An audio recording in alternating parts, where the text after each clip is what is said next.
Good afternoon, folks. I've got discussion C for you. We're going to be discussing the long-term care crisis, uh, and things that go along with that. So please join me for presentation C. Here we go. Care for the Aging and Care for the Aging initiative focuses on long-term care crisis. The growing crisis in long-term care is a policy brief that outlines why the United States faces an urgent shortfall in long-term services and supports LTSS, and argues that state action is needed to finance care and build the workforce that delivers it. The piece frames the problem as both a financing gap and a workforce crisis. It previews a multi-part analysis of state policy options.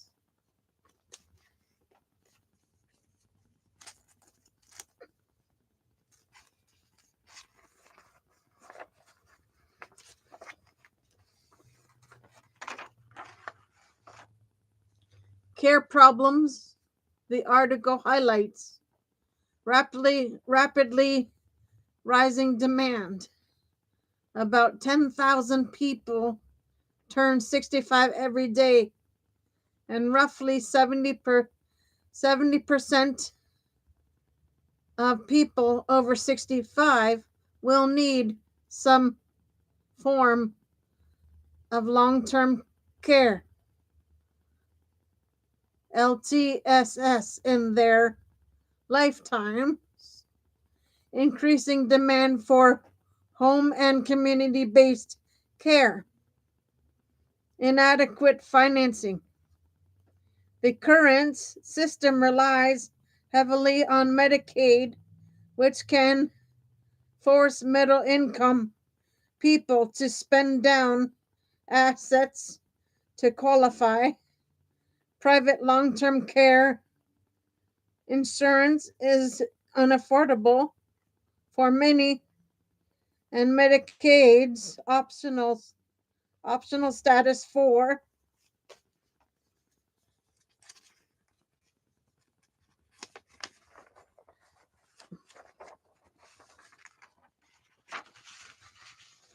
many home-based services creates wait lists and geographic gaps.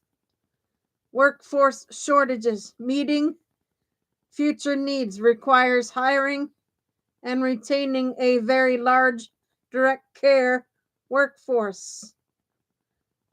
The article cites an estimate that 8.9 million direct care positions must be filled between 2022 and 2032 to meet demand and replace workers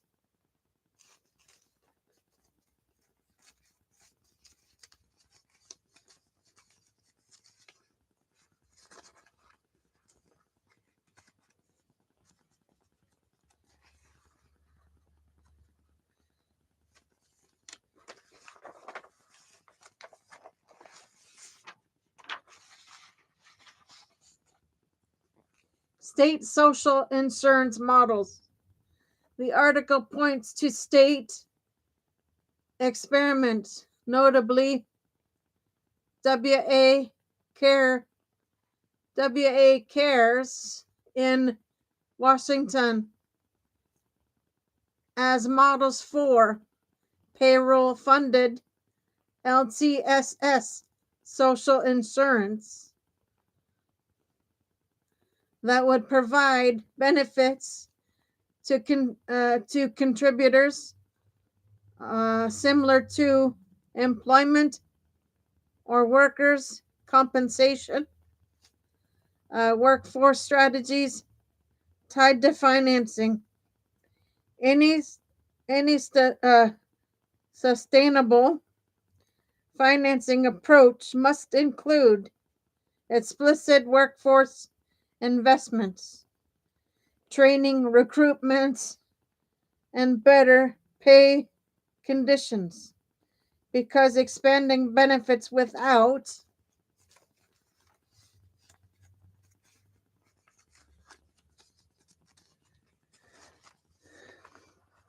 addressing staffing will not improve access.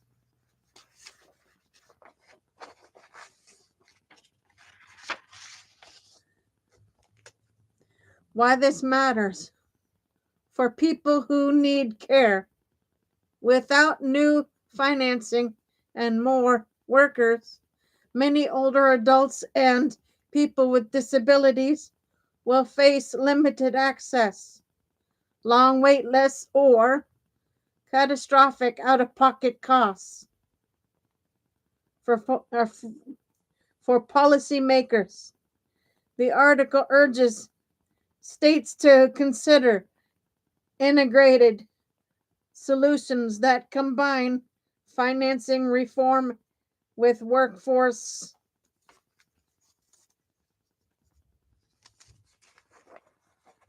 development.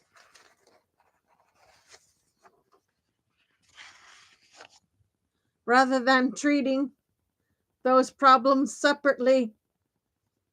What comes next in the series?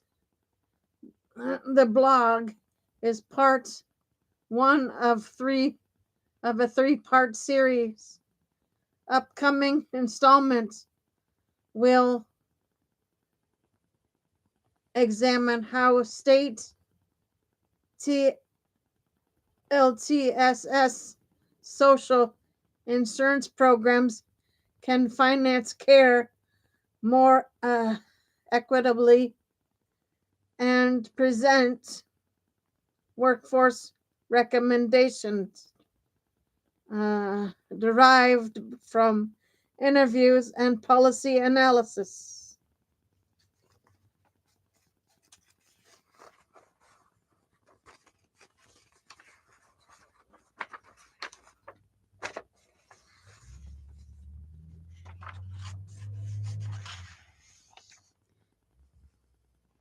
If you'd like, I can extract the article's key endnotes and sources, or produce a one-page summary you can share with colleagues. Amidst caregiving crisis, Casey Klein Baldwin introduced bill to revitalize nation's long-term care workforce.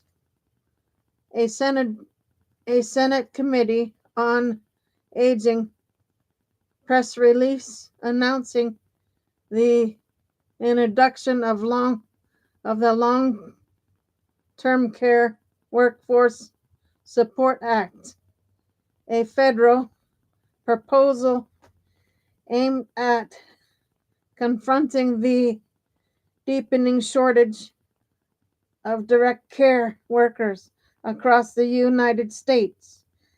And the release situates the bill within a broader national emergency, a rapidly aging population, a shrinking care workforce, and a long-term care system strained to its limits. The legislation is presented as both a structural intervention and a moral commitment to the workers who provide hands-on care to older adults and people with disabilities.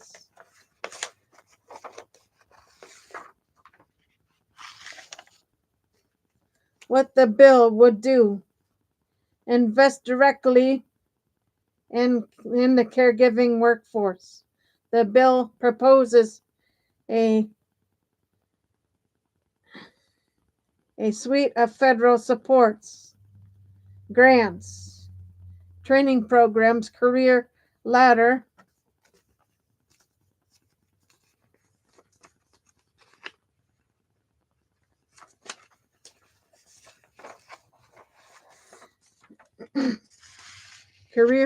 initiatives, and wage-related incentives designed to make direct care jobs more stable and attractive. These provisions aim to address the chronic issues that drive workers out of the field: low pay, limited benefits, inadequate training, and few opportunities for advancement. Strengthen the entire continuum of long-term care rather than focusing on a single setting. The legislation spans home and community-based services, assisted living, and nursing homes, acknowledging that workforce shortages ripple across all care environments.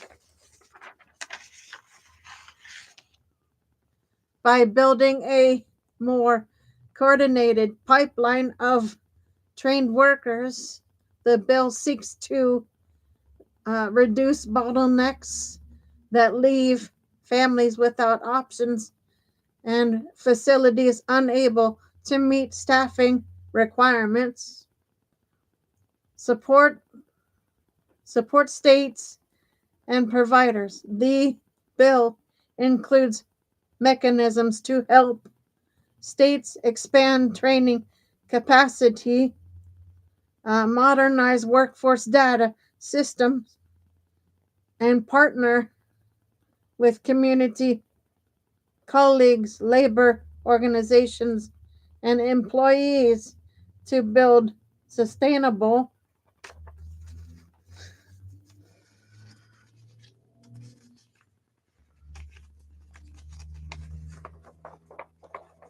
recruitment and retention strategies. Why the bill was introduced now. The press release underscores a national caregiving crisis that has been years in the making, but intensified by the pandemic, demand for long-term care services and supports. It's soaring as the baby boom generation ages, yet the workforce responsible for delivering care is shrinking. Direct care workers, home health aides, personal care aides, certified nurses,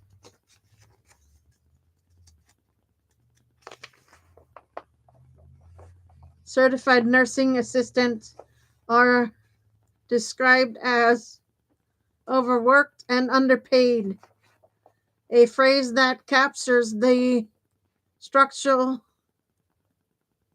undervaluing of this labor, high turnover, widespread burnout, and persistent vacancies have left many providers unable to accept new clients or maintain safe staffing levels.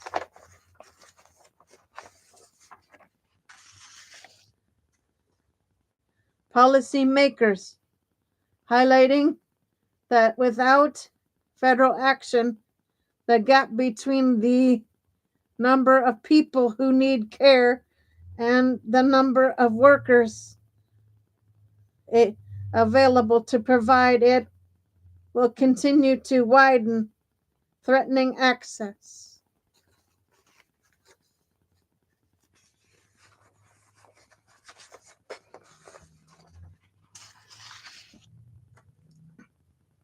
Quality and safety for millions of families.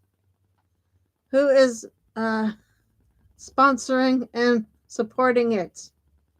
The bill is led by Senators Bob Casey, Tim Kaine, and Tammy Baldwin, all of whom have long legislative histories in aging, disability policy, and workforce development. Their sponsorship signals coordinated effort within the Senate to alleviate long-term care, elevate long-term care as a national priority. The press release notes that additional Senate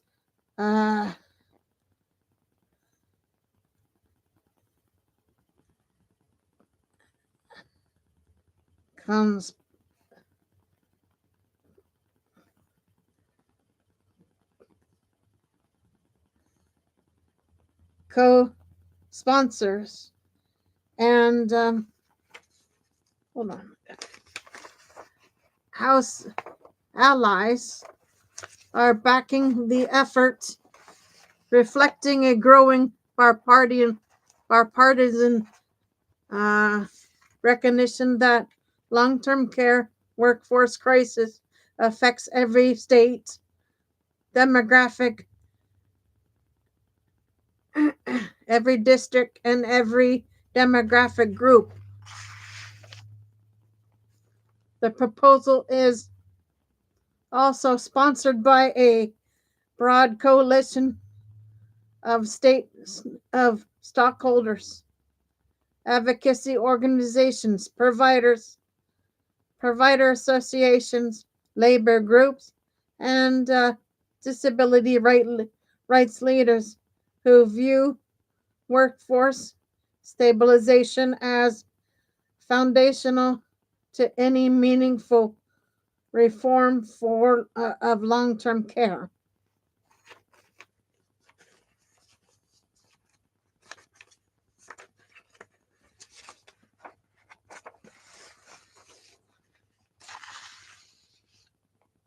Next steps and likely impact.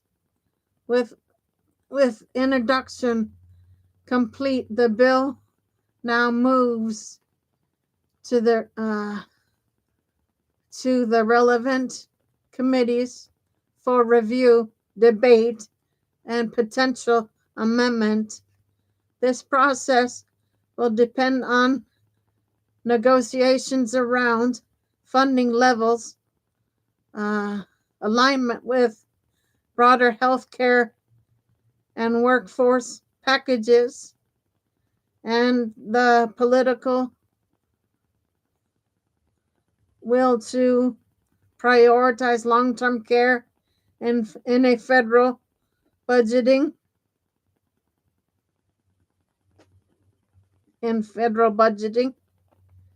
If enacted, the legislation could reshape the caregiving landscape by injecting new resources into training pipelines, improving job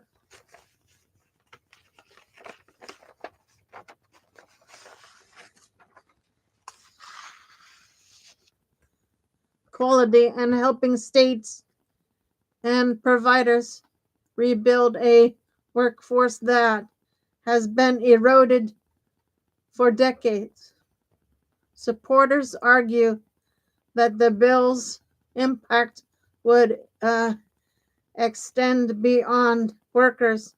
Families would gain more reliable access to care. Older adults and people with disabilities would experience greater stability and continuity, and long-term care system as a whole would become more reliant or resilient.